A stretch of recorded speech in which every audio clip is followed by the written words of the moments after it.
Son agenda ressemble à celui d'une ministre. On est content d'avoir pu caler un rendez-vous entre deux spectacles. Bonjour Zaz. Salut.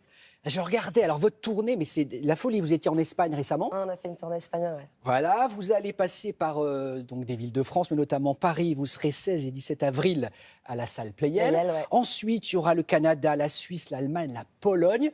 Vous êtes dans quel état d'esprit après 2 ans où vous n'avez pas pu beaucoup vous produire? 3 ans, ouais, que j'avais pas repris la scène, la tournée. Bah, déjà, on est excités. J'ai une super équipe. On vient de faire une tournée espagnole. On a retrouvé le contact avec le public, le partage. Enfin, en fait, c'est pas que j'avais oublié, mais c'est hyper fort, quoi. Renoue avec des sensations de folie. Ouais, c'est complètement dingue. Ouais. Votre nouvel album est sorti il y a quelques mois. Il s'intitule Isa. Votre vrai prénom, c'est Isabelle. Ouais, Isabelle, c'est ça, ouais. Isabelle. Ouais. Vous allez chanter sur scène votre single Tout là-haut? Bien sûr, ouais. Ah, alors Tout là-haut, puisque vous allez chanter, le voici, un extrait, regardez.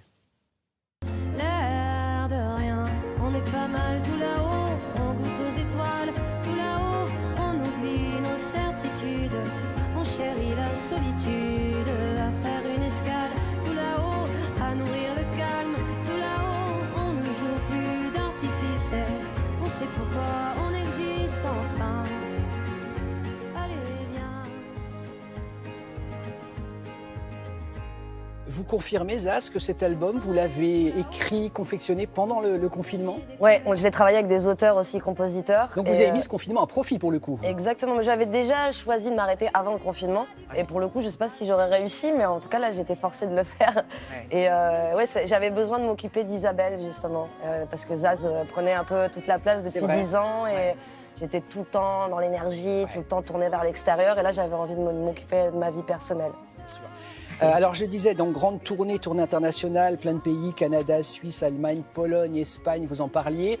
Vous êtes également très connu au Japon, on va d'ailleurs voir des images. Alors évidemment, sans remettre en doute votre talent, mais comment vous avez fait pour être si vite connu à l'international alors que vous continuez à chanter en français? Ouais. Bah, je pense qu'il y a un amour de la chanson française à l'ancienne. Que vous incarnez un petit peu, que j'incarne, mais avec un côté moderne. Donc en fait, ils se retrouvent dans quelque chose qu'ils aiment d'avant et en même temps avec quelque chose de moderne. Et puis la plus belle chose qu'on m'a dit, c'est on comprend pas ce qu'elle dit, mais on reçoit ce qu'elle donne. Donc je pense que je suis tellement expressive que... les émotions, il y a quelque chose qui passe, évidemment, bien sûr. Est-ce vrai? Il me semble avoir entendu ça venant de vous. À mon avis, c'est vrai, parce qu'on enquête. Que vous dites être plus à l'aise en tournée à l'étranger qu'en France, moins de pression. En fait, c'est qu'en France, il y a tout de suite le côté cerveau, intellectuel, mental. Et alors qu'à l'étranger, on est comme des petits animaux, en fait. On est vraiment à l'instinct, à l'émotion. Enfin, il y a quelque chose. Mais après, j'adore jouer en France. Vous êtes content de chanter pour nous, les Français, quand même. Mais oui, non, mais j'adore chanter dans les pays francophones. C'est juste que quand c'est pas ta langue, d'un coup, il y a quelque chose de beaucoup plus instinctif, quoi. Oui, bien sûr.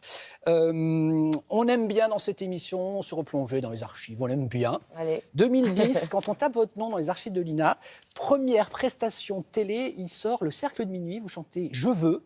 Vous allez nous dire les souvenirs que vous en gardez. C'était il y a, 12 ans, hier matin, Zaz. Extrait. 12 ans, putain. L'amour, de la joie, de la bonne humeur, ce n'est pas votre argent qui fera mon bonheur. Moi je veux crever, la main sur le cœur. Allons ensemble découvrir ma liberté. Oubliez donc tous vos clichés. Bienvenue dans ma réalité.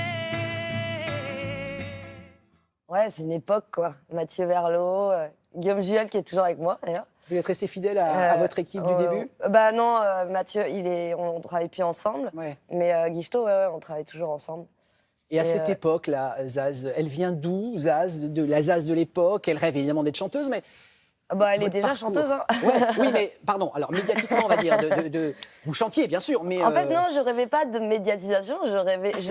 Non, en fait, depuis que je suis petite, je savais que j'allais être connue pour faire des choses. Ouais. Et que ça allait me servir à faire des choses et que j'allais pouvoir rencontrer des gens comme moi, mais que j'allais...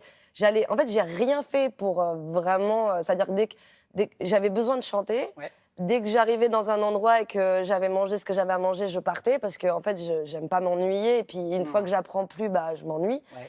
Et donc, du coup, même il y a des gens qui me disaient, mais comment tu vas faire? Là, t'as ton intermittence. Je dis, ouais, mais je m'emmerde, quoi. Donc, pardon, faut pas dire des gros mots.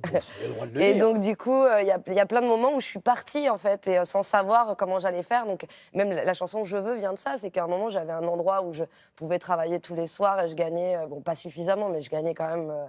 Voilà, ma vie. Ouais. Et enfin, ma vie, j'aime pas cette expression, elle est horrible, gagner ma vie. Vous subveniez à vos besoins. Voilà. Et sauf que je me respectais plus, on me respectait pas. Enfin bref, en tout cas, il fallait que je parte, quoi. Ouais. Et on me disait, mais comment tu vas faire? Et à chaque fois, j'ai jamais choisi la sécurité, en fait. Ouais. Et je pense que c'est ça qui a fait que j'ai pu expérimenter tout un tas de choses et me retrouver aux bons endroits aussi. Quand on consulte votre Instagram, on se rend compte à quel point la peinture a une importance dans votre vie. Vous peignez vous-même? Alors oui, j'ai toujours aimé dessiner depuis que je suis petite. Ouais. La peinture, je faisais même de la poterie, j'aimais créer des choses. Ouais. J'avais fait un éléphant incroyable d'ailleurs quand j'étais petite. Et en fait, j'ai rencontré un peintre. En fait, vu que j'ai un peu l'exigence de devoir faire les choses parfaitement, bon, je fais pas. Parce que si c'est pas parfait... et des fois, j'ai un peu ce truc-là. Ah, vous mettez la pression? Ouais, j'ai une grosse... Vous êtes perfectionniste? Ouais, je suis horrible. Ouais. Mais je travaille là-dessus. Hein. Déjà, de montrer les choses, c'est déjà... Oui, c'est déjà voilà, une étape de franchise. J'ai quand même réussi à faire tout un tas de trucs. Donc, ça veut dire que quand même, j'y vais. Et même si j'ai peur... Et j'ai rencontré un peintre au Québec qui m'a montré une technique avec les couteaux et tout ça. Et d'un coup, j'avais pas besoin de faire quelque chose de parfait. J'avais juste à lâcher toute mon énergie. Ouais. Et je pense que vous en avez beaucoup d'énergie. Oui, j'en ai beaucoup. Et d'ailleurs, regardez, quand on ouvre l'album de Zaz, eh bien, c'est une de vos toiles que vous avez peinte. Ouais. Vous restez avec nous, Zaz? Il y en a d'autres aussi dans le livret, ouais. Dans le livret. Vous restez avec nous? Bien sûr. On marque une petite pause et on accueillera Jérôme Cassou pour une très belle expo photo. Je pense que ça va vous parler. À tout de suite.